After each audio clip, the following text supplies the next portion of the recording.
Hello, welcome back to Steve's Retirement Corner.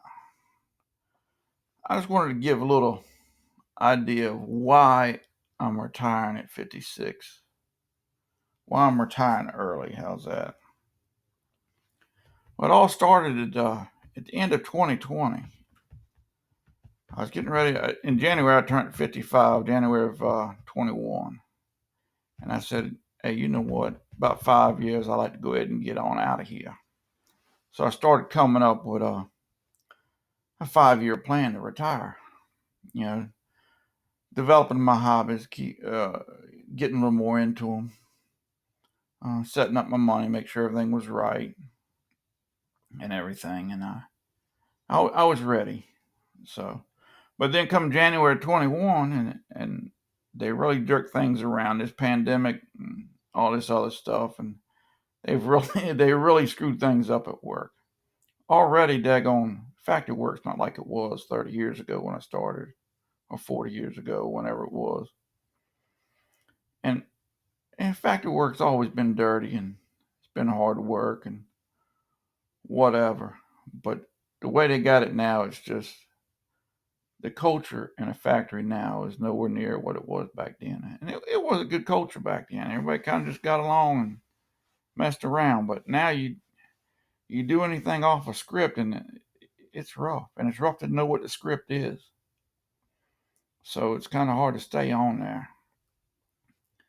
So they moved me from daylight job back to shift. And they cut out a bunch of jobs and combined them. And so they just piled more work on.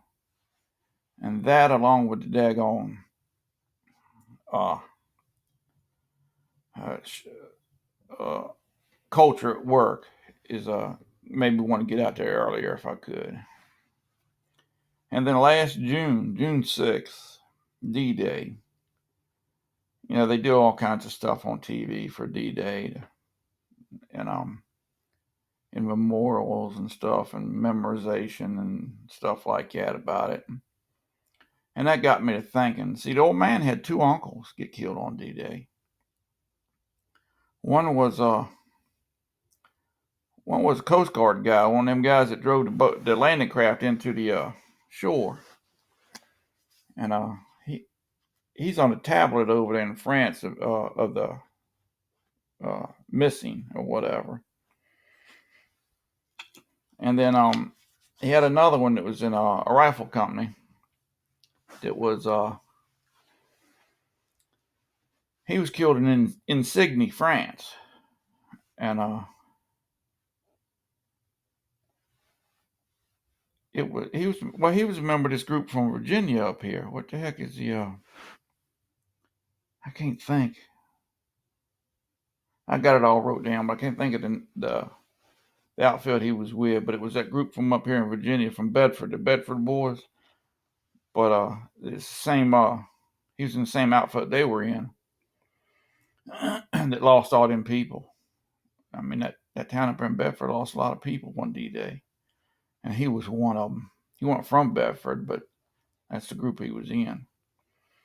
And so I got to thinking, them guys went over to them all them years ago, and they fought that fascism and against tyranny and all that stuff, and died for it. And they didn't die for me to go ahead and put up with a situation I didn't want to be in, And I just thought, that was emphasis for getting me to get the heck out of there now, as soon as I could. It really was. Otherwise, I was married to that 5-year plan.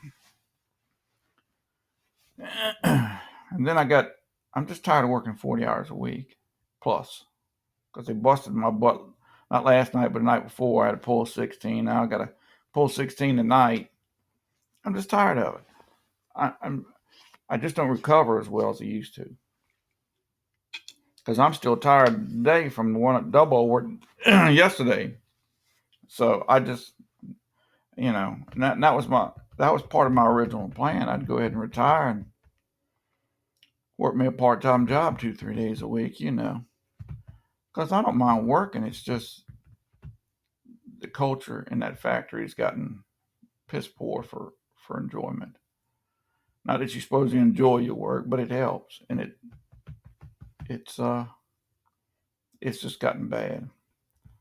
So I figured I would work part time. But right now I'm thinking I'll take the first 6 months at least off totally. Just go ahead and retire, and then maybe I'll go ahead and get me a part timer and go on in, I guess. But those are the main reasons I'm going ahead and getting the heck out of there now. And I'm just ready. I'm ready for it. Well, that's about it. Y'all be good. Y'all join me later, and we'll talk over some retirement stuff. I got some stuff planned for the upcoming videos, and we'll see what's going on. Y'all be good, and we'll talk at you later.